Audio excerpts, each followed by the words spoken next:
بسم اللہ الرحمن الرحیم۔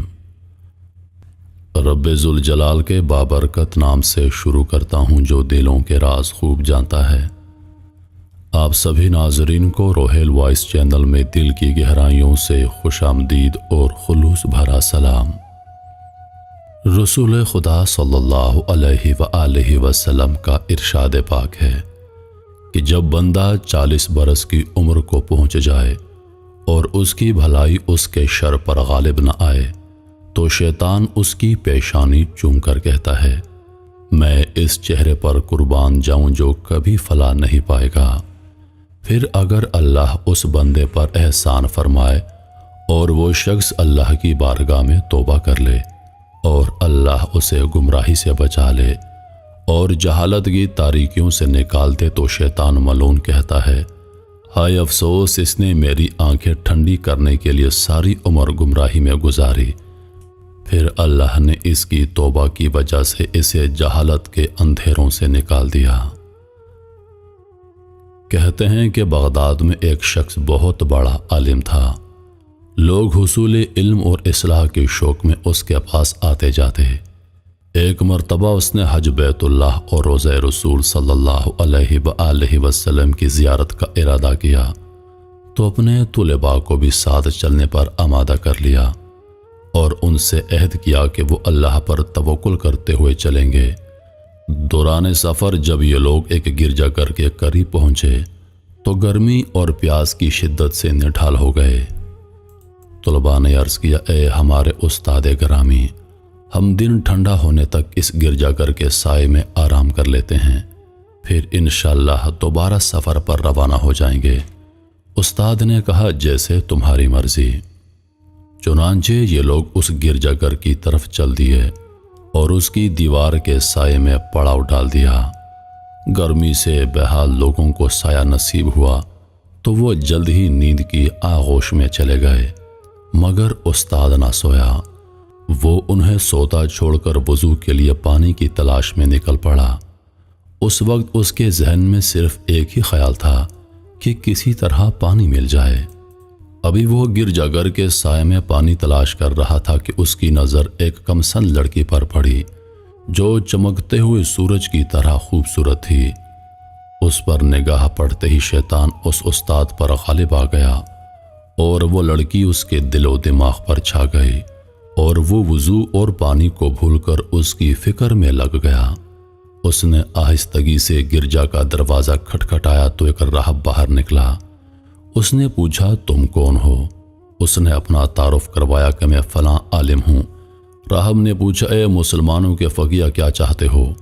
جواب دیا، اے راہب، مجھے گرجا کی چھت سے ابھی ایک لڑکی دکھائی دی تھی، وہ تمہاری کیا لگتی ہے؟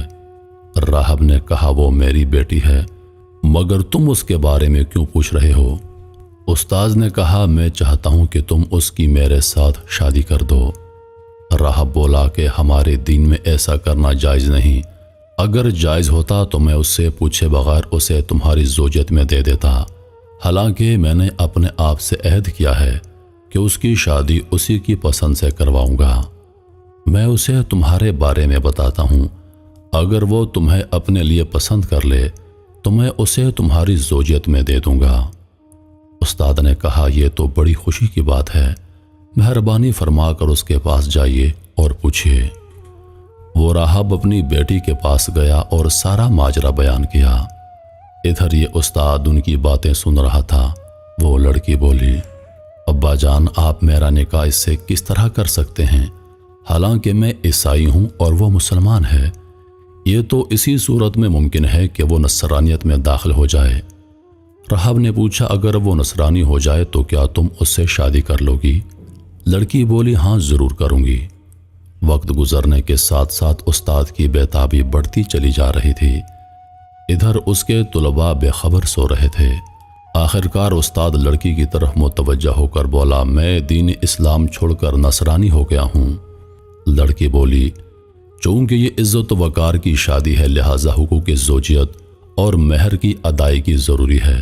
تم حق مہر کہاں سے ادا کرو گے؟ کیونکہ میں دیکھ رہی ہوں کہ تم فقیر ہو، پھر بھی اگر تم ان خنزیروں کو پورا 1 سال چراؤ تو یہی میرا حق مہر ہوگا۔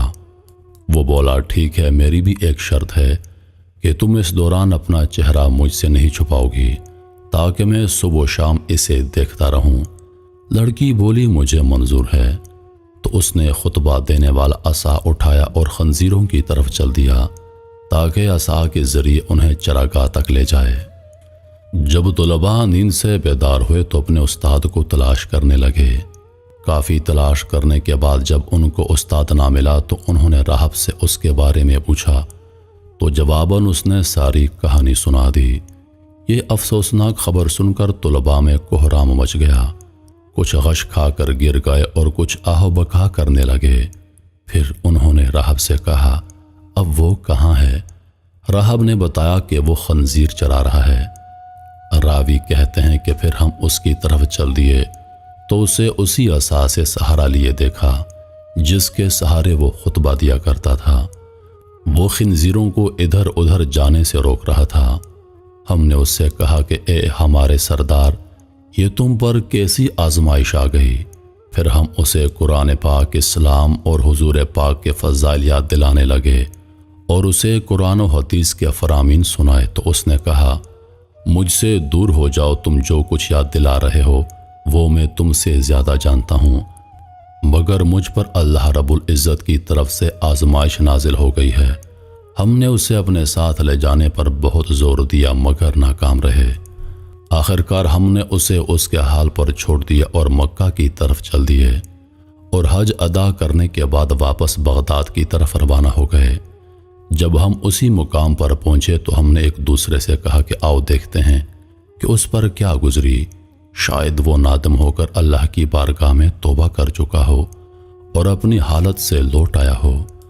ہم اس کے پاس پہنچے تو اسے اسی حالت پر پایا، وہ خنزیروں کی دیکھ بھال کر رہا تھا۔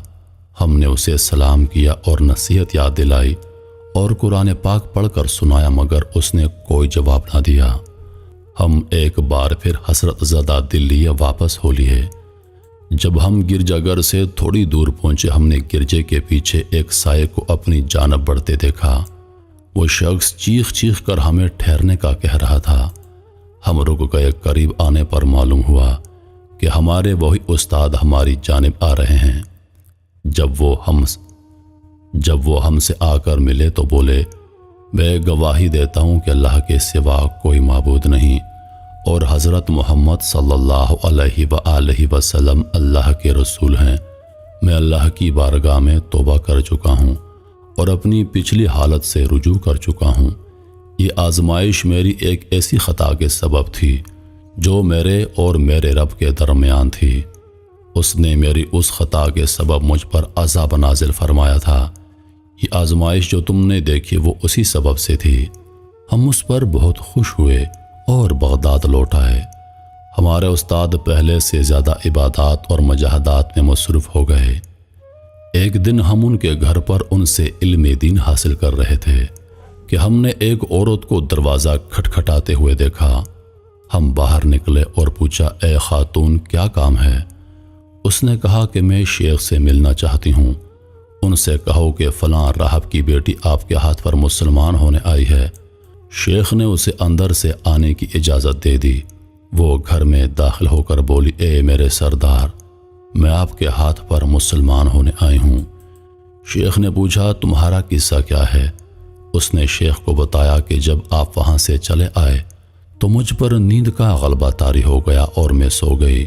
میں نے خواب میں کسی کو دیکھا جو فرما رہے تھے کہ دین محمدی کے علاوہ کوئی دین سچا نہیں۔ اس شخص نے 3 مرتبہ یہ بات ارشاد فرمائی، پھر فرمایا کہ اللہ نے تیرے ذریعے اپنے ایک بندے کو آزمایا ہے، چنانچہ اب میں آپ کے پاس آ گئی ہوں اور آپ کے سامنے گواہی دیتی ہوں کہ اللہ کے سوا کوئی معبود نہیں اور حضرت محمد صلی اللہ علیہ وآلہ وسلم اللہ کے رسول ہیں۔ شیخ اس عورت کے ہاتھ پر مسلمان ہونے کی وجہ سے بہت خوش ہوئے۔ پھر انہوں نے اس سے اللہ کے رسول کے دین کے مطابق نکاح کر لیا۔ جب ہم نے ان سے اس خطا کے بارے میں پوچھا جو ان کے اور اللہ کے درمیان راز تھی تو انہوں نے بتایا میں کسی جگہ سے گزر رہا تھا کہ ایک نصرانی آ کر مجھ سے لپٹ گیا۔ میں نے اس سے کہا کہ تجھ پر اللہ کی لعنت ہو، مجھ سے دور ہو جاؤ۔ اس نے پوچھا کیوں؟ تو میں نے کہا کہ میں تجھ سے بہتر ہوں۔ نصرانی میری طرف متوجہ ہو کر بولا کہ تمہیں کیا پتا کہ تم مجھ سے بہتر ہو؟ کیا تم جانتے ہو کہ تمہارا اللہ کے نزدیک کیا مقام ہے جو تم یہ بات کہہ رہے ہو؟ پھر مجھے بغداد میں خبر ملی کہ وہ نصرانی مسلمان ہو چکا ہے اور کامل مسلمان ہو کر عبادت گزار بن چکا ہے، جبکہ مجھے میری خطا کے سبب وہ سزا دی گئی جو تم دیکھ چکے ہو۔ تو میرے محترم عزیز دوستو، انسان کو کبھی بھی اپنے مال، اپنے جسم اور اپنی عبادت پر غرور نہیں کرنا چاہیے۔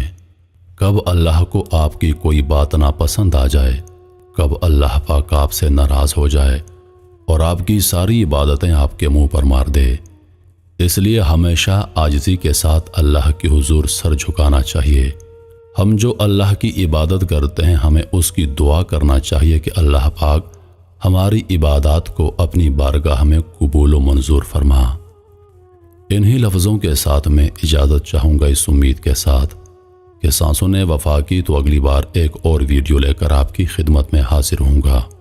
تب تک کے لیے خدا حافظ۔ اللہ پاک آپ سب کا حافظ و نگہبان۔ ہنستے رہیے اور ہمیشہ مسکراتے رہیے۔